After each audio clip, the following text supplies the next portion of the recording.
నా పక్కనే లింగమయ్య అన్న భార్య ఉంది. తన భర్తను కోల్పోయి తను ఏం చేయాలో అర్థం కాని పరిస్థితిలో ఈరోజు లింగమయ్య అన్న భార్య నా పక్కన నిల్చొని ఉంది. అసలు ఈ ఘటన ఎందుకు జరిగింది, రాష్ట్రంలో ఉన్న పరిస్థితులు ఏమిటి, రాష్ట్రంలో ఇదే మాదిరిగా కొనసాగుతే పరిస్థితులు రాష్ట్రం పూర్వపు రోజుల్లో బీహారు గురించి మాట్లాడుకునే వాళ్ళం. ఈ రోజు ఉన్న రాష్ట్రంలో ఉన్న పరిస్థితులు చూస్తే చివరికి ఏం జరిగింది, ఇక్కడ 9 మంది ఇక్కడ వైఎస్ఆర్సీపీకి సంబంధించిన సభ్యులు ఉంటే చంద్రబాబు నాయుడు గారు ప్రలోభాలు పెట్టే కార్యక్రమం, చంద్రబాబు నాయుడు గారు భయపెట్టే కార్యక్రమాలు జరుగుతూ ఉన్న నేపథ్యంలో వీళ్ళంతా కూడా కోర్టుకు వెళ్ళి కోర్టుల నుంచి వీళ్ళంతా కూడా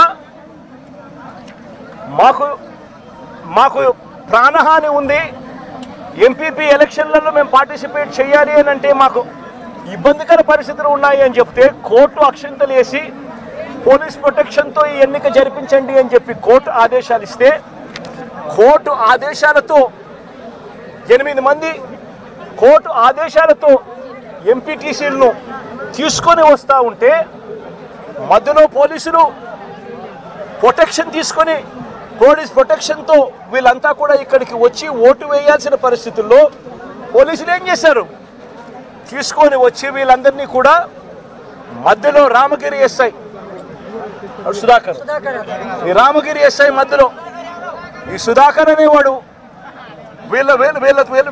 వీళ్ళ కాన్వాయ్లోకి ఎక్కి ఈ ప్రయాణం చేస్తూ ఉన్న ఎంపీటీసీ సభ్యులందరితో కూడా వీళ్ళందరితో కూడా వీడియో కాల్ ఆయన ఫోన్ నుంచి సాక్షాత్తు ఇక్కడ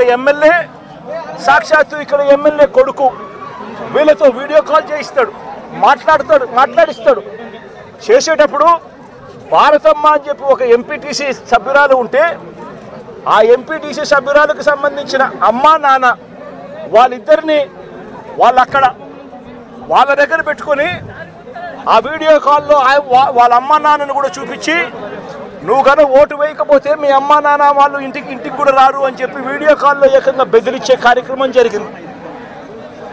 ఆ పాప కన్నీరు మున్నీరు ఏడుస్తూ బాధపడుతూ ప్రకాశం చెప్పిన పరిస్థితులు. ఇలాంటి పరిస్థితిలో ఒక ఎస్ఐగా ఉన్న వ్యక్తి తాను చేసిన పని ఏమిటి, తాను కాన్వాయ్లోకి తాను సెలవు మీద ఉన్నాడట ఎస్ఐ, తాను మామూలుగా పోకూడదట. అలాంటి రామగిరి ఎస్ఐ ఎంటర్ అయ్యి వీడియో కాల్ పెట్టి వీళ్ళందరినీ కూడా భయపడిచ్చి ప్రలోభాలు పెట్టి చేసే కార్యక్రమాలు చేశారు.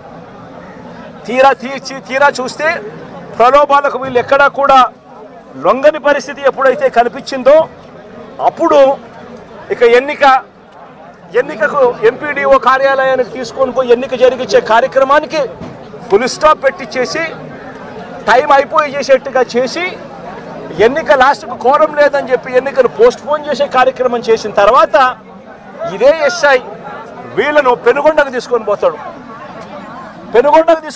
పక్క కాన్స్టిట్యున్సీలో ఉన్న పెనుగొండకు. అక్కడ ఎంఆర్ఓ కార్యాలయంలో తీసుకొని పోయి ఎంపీటీసీను బైండ్ ఓవర్ చేస్తూ అక్కడ తెలుగుదేశం పార్టీకి సంబంధించిన నాయకులందరినీ కూడా అక్కడికి రమ్మని చెప్పి చెప్తాడు.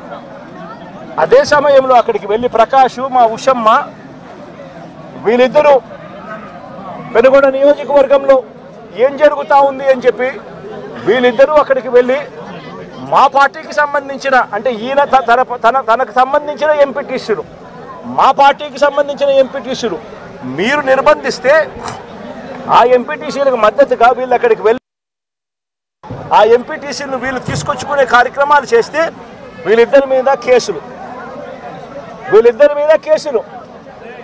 నేను అడుగుతా ఉన్నా, ఏం తప్పు చేసినారని చెప్పి వీళ్ళిద్దరి మీద కేసులు పెడతా ఉన్నారు.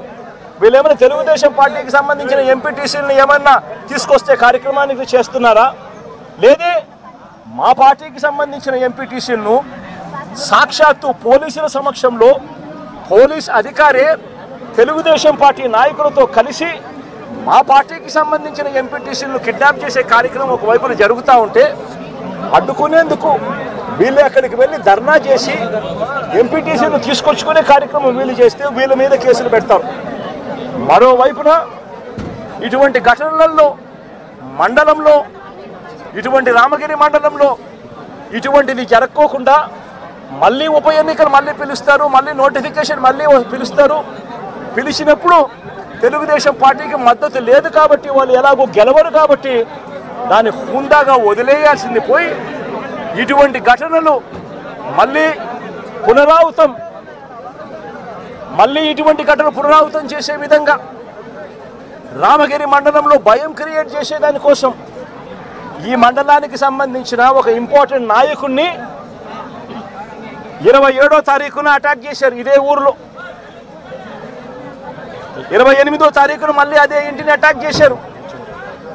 జయచంద్రారెడ్డిని అటాక్ చేస్తే ఇదే జయచంద్రారెడ్డి, ఇదే కురువ లింగమయ్యన్న వీళ్ళందరూ కూడా దాన్ని అడ్డుకొని పోలీసులకు వెళ్ళి కంప్లైంట్ చేశారు.